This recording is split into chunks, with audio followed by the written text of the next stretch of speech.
Good morning everyone.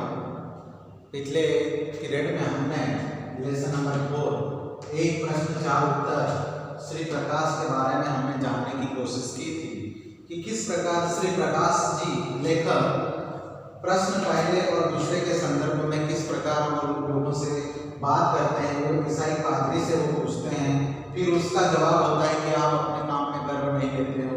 फिर वृद्ध सरकारी कर्मचारी से जो आईएएस ऑफिसर थे उनसे वो सवाल करते हैं कि उनका भी जवाब वही आता है। मतलब एक ही प्रश्न होता है पर लोगों के आंसर्स देने के जो तरीके होते हैं सबके अलग अलग होते हैं, परंतु उसका रीजन एक ही होता है कि हम मानव जाति क्या करते हैं, अपने काम पर हम अपने जिम्मेदारी को समझते नहीं। यही उसका सार निकला था। तो आज हम देखेंगे तीसरा प्रश्न, जो एक स्त्री है और 7-8 वर्षों से भारत की वो सेवा कर रही है, उसके संदर्भ में हम जानेंगे। तीसरी व्यक्ति एक स्त्री है जो 7-8 वर्षों से अपने भारतीय बनकर बड़े प्रेम और श्रद्धा से, बड़ी तत्परता से वे भारत की सेवा कर रही है। असहयोग आंदोलन में वे जेल भी जा चुकी है और देश को एक आज़ादी मिलने की एक जुनून चल रही थी। उस जुनून में उन्होंने क्या किया था कि देश को आज़ादी मिले, इसके लिए उस आंदोलन में उन्होंने हिस्सा लिया और उनके लिए उनको जेल भी जाना पड़ा। कई कारणों से भारतीयों का निकटतम अनुभव उन्हें कई कार्य क्षेत्र में हुआ है। और भारत के लोग किस प्रकार के होते हैं, भारत लोगों की मनीषा, भारत के लोगों की सोच विचार किस प्रकार की होती है, उसी विचार किसका है, यह तीसरे व्यक्ति का है, जो एक स्त्री है, एक नारी है। उनको भी मैंने घेरा और लेखक श्री प्रकाश कहते हैं कि जो औरत है उनको भी मैंने घेरा, मतलब उनसे मैंने मुलाकात की। उनका उत्तर था, तुम लोग बड़े आलसी हो। और उन्होंने श्री प्रकाश ने सवाल पूछा और इन्होंने सवाल का जवाब दिया, आंसर्स दिया कि तुम लोग बड़े आलसी हो। अर्थात हम लोगों ने श्रम का महत्व नहीं पहचाना है। मेहनत करना तो हमने भर भूखों का काम समझ रखा है और मेहनत करने की जो बात है, हमको कोई दूसरा आकर खिलाकर जाए, हमारा कोई दूसरा आकर पालना करे, यह हमारी अपनी मानसिकता बनी हुई है। बड़े लोगों का काम को केवल बैठे रहना है और बड़े लोग जो होते हैं उनका काम जो है बस केवल बैठे रहना ही है। हम भूल गए हैं कि संसार में जो बड़े हुए हैं वे सब अथक परिश्रमी रहे हैं। और हमें बहुत सी ऐसी बातें याद है संसार में जिन्होंने अपना नाम कमाया है, वो लोग बड़े परिश्रमी रहे हैं, बड़े मेहनत करने वाले रहे हैं। इसके लिए लेखक कहते हैं कि जो लोग अपनी जिंदगी को बना कर गए हैं, जो लोगों के सामने एक उत्तम उदाहरण है, वो लोग बड़े मेहनती थे। जब हम परिश्रम ही न करेंगे तो सफलता कैसे पाएंगे।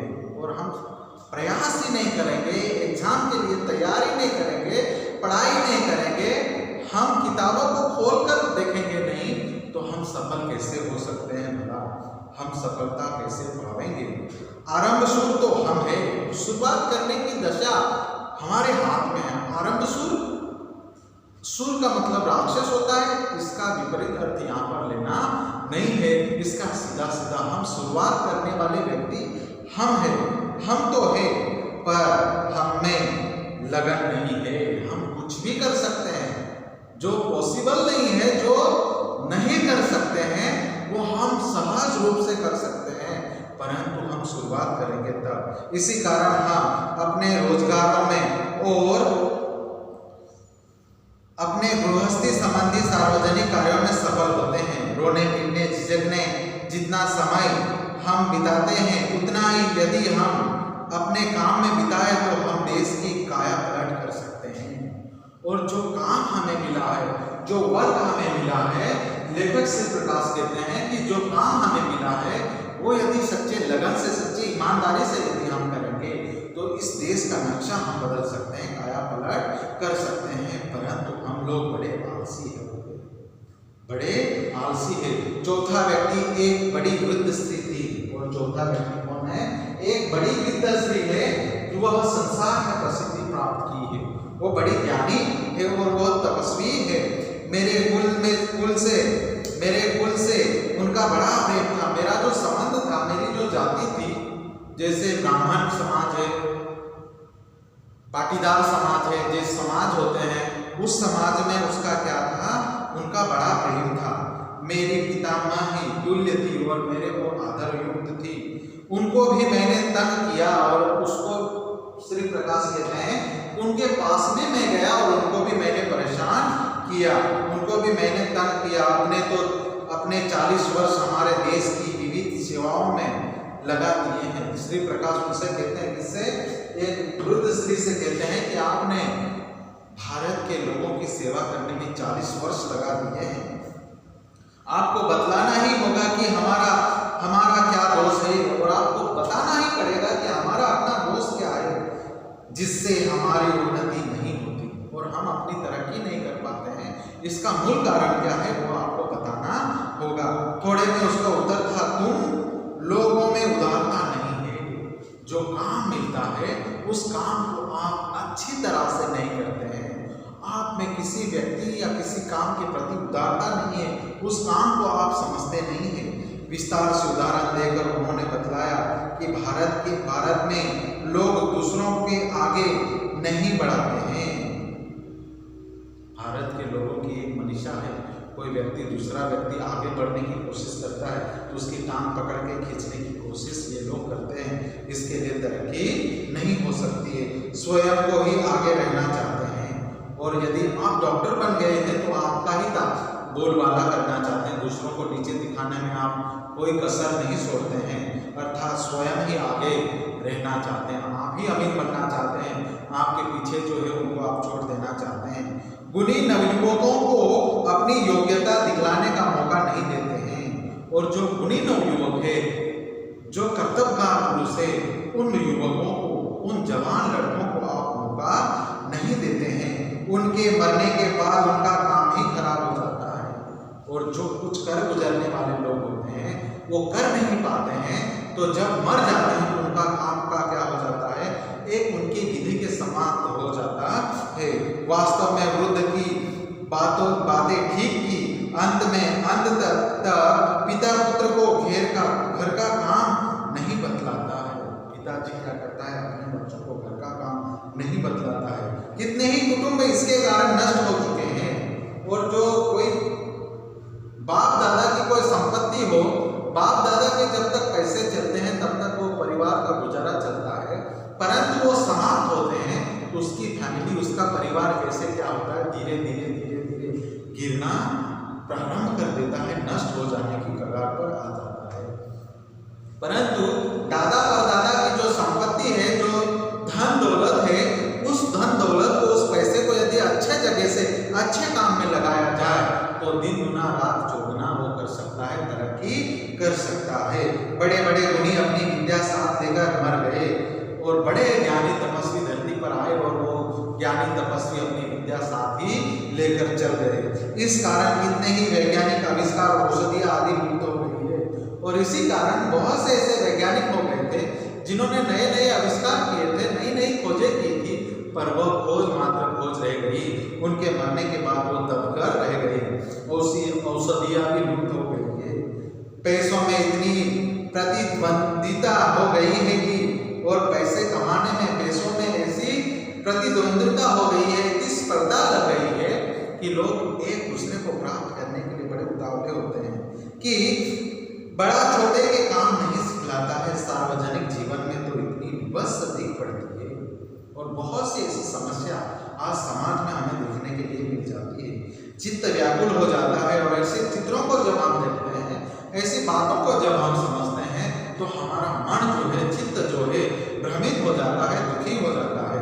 कितना काम बिगड़ता है इसकी तरफ ध्यान नहीं दिया जाता है और एक काम बिगड़ता है, एक काम बिगड़ने की वजह से बहुत सारे काम क्या हो जाते हैं, बिगड़ जाते हैं। इसके लिए हमारा ध्यान हट जाता है या ध्यान नहीं दिया जाता है। कोई ध्यान देने वाला भी होता है, वो भी क्या हो जाता है, उससे दूर हो जाता है। सारांश यह है, जैसे 1 2 3 4 लोगों से सवाल जवाब करने के बाद सारांश, उसका निष्कर्ष क्या निकलता है? सारांश यह है कि ठीक समय से उपयुक्त काम न उठाकर और अपने काम में गर्व न रखकर उसके करने में दूसरों के प्रति अपनी जिम्मेदारी को अनुभव करो। कोई व्यक्ति अच्छा काम कर रहा है तो उसको हमें सीखने की लालसा होनी चाहिए, अनुभव करना चाहिए कि अच्छा कैसा होता है। अपने काम की एक एक तफसील को समझाकर या समझकर उसके दत्तचित्त होकर परिश्रम के साथ उसे स्वयं न कर और उदारता के साथ उसे दूसरों को न सिखाकर हम अपना नाश कर रहे हैं। जो मेरे अंदर जो खूबी है, जो अच्छाई है, मुझे क्या करना चाहिए? लोगों को सिखाना चाहिए, लोगों को समझाना चाहिए कि अच्छा क्या होता है, बुरा क्या होता है। इसके बारे में यदि मैं बताऊं ही नहीं तो मेरा परिवार तो समाप्त होगा ही होगा, परंतु आने वाली जो जनरेशन है उसको मेरे से कोई भी लाभ नहीं होगा। आगे लेकर कहते हैं कि बड़े नेता के होते हुए भी हम साधारण जन को कोई लाभ नहीं उठा सकते। यदि मेरे पास कोई बड़ी सत्ता आ जाती है और मैं यदि कुछ भी नहीं करूं समाज के लिए तो वो सत्ता धरी की धरी रह जाएगी। नागरिक कर्तव्यों और अधिकारों को भूल गए हैं और अपने जो कर्तव्य है, अपने जो अधिकार है, धीरे धीरे हर एक मनुष्य, हर एक नागरिक उसे क्या करता जा रहा है? भूलता जा रहा है। बड़े से बड़े नेता जो होते हैं वो अपनी भलाई के लिए ही सोचते हैं, इसके लिए देश उन्नति नहीं कर रहा है।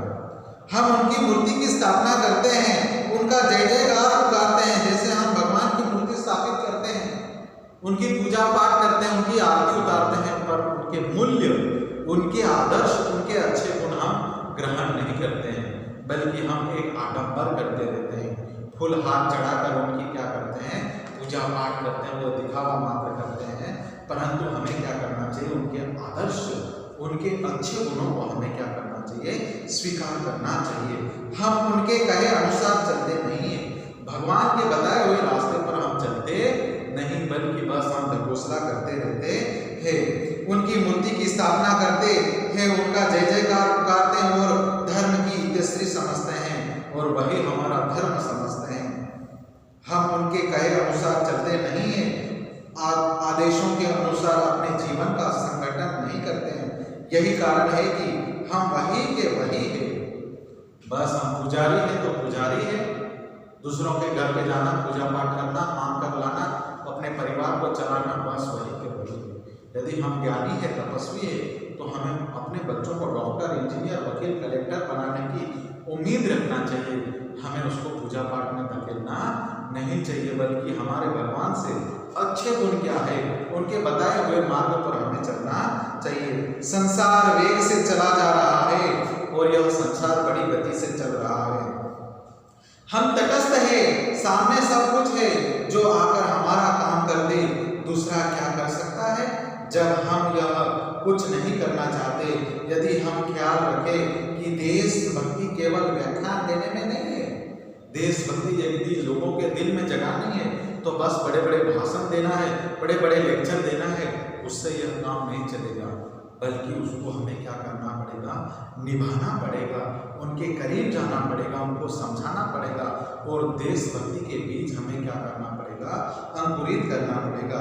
किंतु ठीक तरह से काम करने में यदि हम यह अनुभव कर सके कि हम कर्तव्य ठीक प्रकार करते हैं तो हम किसी भी देशभक्त से कम नहीं है। यदि हमारे जो कर्तव्य है, हमारे जो काम है, उसको यदि हम ठीक से करेंगे तो हमसे बड़ा देशभक्त कोई दूसरा नहीं है, क्योंकि जो काम हमें मिला है उस काम को क्या कर रहे हैं? हम अच्छे ढंग से, अच्छी तरह से हम उसे निभा रहे हैं। और बहुत से बड़े लोग हैं जो इस नाम से प्रसिद्ध किए गए हैं और ऐसे बहुत से लोग आपको मिल जाएंगे जिन्होंने अपना नाम क्या किया है? प्रसिद्ध किया है। यद्यपि हमारा कार्य क्षेत्र संकुचित है, क्योंकि न हो केवल धोबी, दर्जी, किसान, मजदूर, दुकानदार, पहरेदार, गांव शिक्षक ही क्यों न हो, तो हमारा देश एकदम जाग उठेगा। सब लोग यदि दर्जी है, धोबी है, दुकानदार है, जो सब लोग अपना काम ईमानदारी से निभाएंगे तो यह देश तरक्की के रास्ते पर चल पड़ेगा। देश को हमारे व्यक्तिगत जीवन के संगठित होते ही सारा देश और मनुष्य समाज स्वतः संगठित हो जाएगा। हर मजहब के, हर जाति के, हर धर्म के लोगों को संगठित होना पड़ेगा, तब हमारा भारत देश कई सोने की चिड़िया कहलाएगा। यदि मुसलमान भाई अलग जा रहे हैं, यदि हिंदू भाई अपना रास्ता निकाल रहे हैं, यदि क्रिश्चियन भाई अपना रास्ता निकाल रहे हैं, तो देश की तरक्की करने में बहुत समय लग जाएगा। अभी तो हम सारे मानव जाति के सारे समुदाय को एकत्रित होना है और देश के उद्धार के लिए आगे बढ़ना है। देश को केवल उपयुक्त नागरिकों की आवश्यकता है और देश को किसी मजहब या किसी जाति की जरूरत नहीं है, बल्कि देश को केवल उपयुक्त, जो देश की उन्नति में, देश की तरक्की में सहयोग करे, ऐसे नागरिकों की जरूरत है, किसी दूसरे प्रकार के मनुष्य या वस्तु की नहीं। किसी वस्तु या साधन पर कर सकती है ऐसा संभव नहीं है, या कोई दूसरे ग्रह का कोई दूसरा मनुष्य आकर इस धरती के लोगों का शुरुआती से उनका भला करे, उनका कल्याण करे, या दूसरे ग्रह का व्यक्ति यहाँ पर आकर लोगों की कल्याण की बात करे, तो क्या मनुष्य इसमें सफल होगा? तब तक बहुत देर हो चुका होगा। यह संभव नहीं है, नहीं है, नहीं है, नहीं है। यहाँ पर हमारा लेसन समाप्त होता है। आने वाले समय में लेसन नंबर 4 के हम क्वेश्चन आंसर्स देखेंगे। धन्यवाद।